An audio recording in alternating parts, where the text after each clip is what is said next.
ஏதோ ஒரு நாட்டுல இருந்து வந்து ஆனந்திய பொண்ணு பார்த்துட்டு அவங்களுக்கும் ஆனந்திய பிடிச்சிருக்குன்னா என்ன அர்த்தம்? எல்லாமே கைகூடி வருதுன்னு தானே அர்த்தம். அதை நம்ம தட்டி கழிக்கிறது நல்லாவா இருக்கு?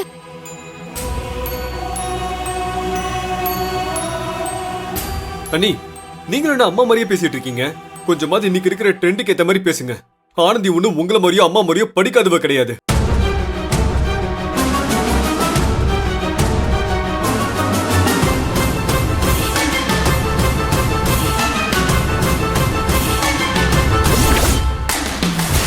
அவ டாக்டருக்கு படிச்சிட்டு இருக்கா. அவளுக்கு எது நல்லது எது கெட்டதுன்னு தெரியற வயசு. அவ தேவை என்னன்னு நாம ஒண்ணு முடிவு பண்ண முடியாது. இவ இப்ப படிக்கிற மாதிரி கல்யாணத்துக்கு அப்புறம் ஃப்ரீயா படிக்க முடியுமா? புருஷனை பாத்துக்கணும், புகுந்த வீட்டை பாத்துக்கணும், அப்புறம் குழந்தைன்னு வந்தா அதையும் பாத்துக்கணும்.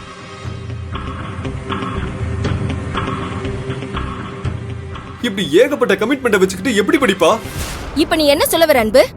அப்ப நான் படிக்காதவங்கிறதால நான் ஆனந்திக்கு கெடுதல் பண்றேன்னு சொல்றியா? அக்கா, நீங்க தப்பா புரிஞ்சுக்கிட்டீங்க. அன்பு அந்த அர்த்தத்துல சொல்லிருக்க மாட்டாரு. உன் புருஷன் சொன்னதுக்கு வேற என்ன அர்த்தம் இருக்கு? அதான் நான் படிக்காத விட வாய் திறந்து தெளிவா தானே சொல்றான். நான் படிக்காததுனால எனக்கு அதை பத்தி தெரியாதுன்னு சொல்றான்.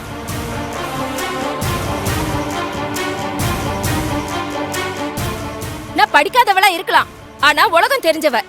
புகுந்த வீட்டை எப்படி பாத்துக்கணும்னு எனக்கு நல்லாவே தெரிஞ்சதுனாலதான் இன்னும் இந்த வீட்டுல குப்பை கொட்டிட்டு இருக்கேன். சும்மா வாய் இருக்கல இஷ்டத்துக்கு பேசிட கூடாது அன்பு. அண்ணி, நீங்க டென்ஷன் ஆகாதீங்க.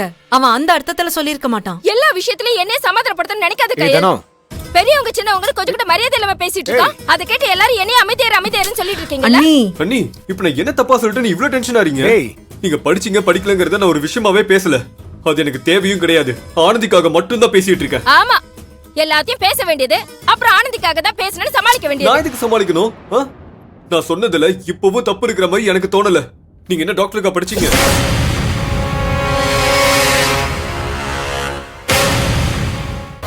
அன்பு, என்னடா பேசிட்டு இருக்க? அப்படி பேசாத. நீ சொல்றதுக்கான அர்த்தம் அப்படி இல்லைனாலும் நீ சொல்ற வார்த்தையை அப்படிதான் நினைக்க தோணும். பேச்ச விடு. இல்லக்கா, அவங்க எதுக்கு தேவையில்லாம இந்த விஷயத்துக்கு இவ்ளோ ரியாக்ட் பண்றாங்கன்னு எனக்கு தெரியல.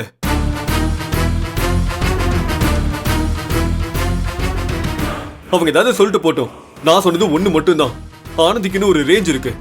இது இல்லைன்னா பெரிய சம்பந்தம் கூட வரும்.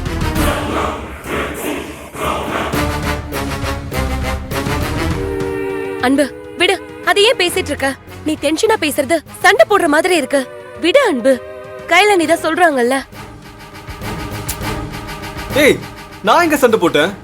ஆனந்திக்கு பிரஷர் கொடுக்காதீங்க. அவ ஒன்னும் நார்மலான பொண்ணு இல்ல, படிச்சிட்டு இருக்கா. அவளுக்குன்னு முடிவெடுக்கிற சுதந்திரம் இருக்குன்னு பேச வந்த இவங்க அதுல குத்தங்கரை பிடிச்ச சண்டை போட வராங்க. டேய், டென்ஷன் ஆகாதடா, விடுறா. இதனோ கொஞ்ச நேரம் அமைதியா இருக்கியா? அமைதியா உட்காரு. எனக்கும் அவன் சொல்றதுதான் சரின்னு தோணுது. என்ன படிக்காதவன் சொன்னானே ஏய், அதுவா? அத விடுறி. அவன் தான் அந்த அர்த்தத்துல சொல்லலன்னு சொல்றான்ல. இப்போ எதுக்கு அதையே புடிச்சிட்டு இருக்க? இப்போ பிரச்சனை அது இல்ல. நீ அமைதியா இரு, நான் பேசிக்கிறேன்.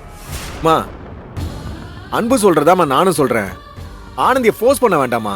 அதான் அவளுக்கு கல்யாணம் வேணா படிக்கணும்னு சொல்றால. அப்படியே விட்டுருங்களேம்மா. டேய், என்னடா பேசிட்டு இருக்க நீ? அம்மா, அதுக்கு இல்லம்மா. அத்தை,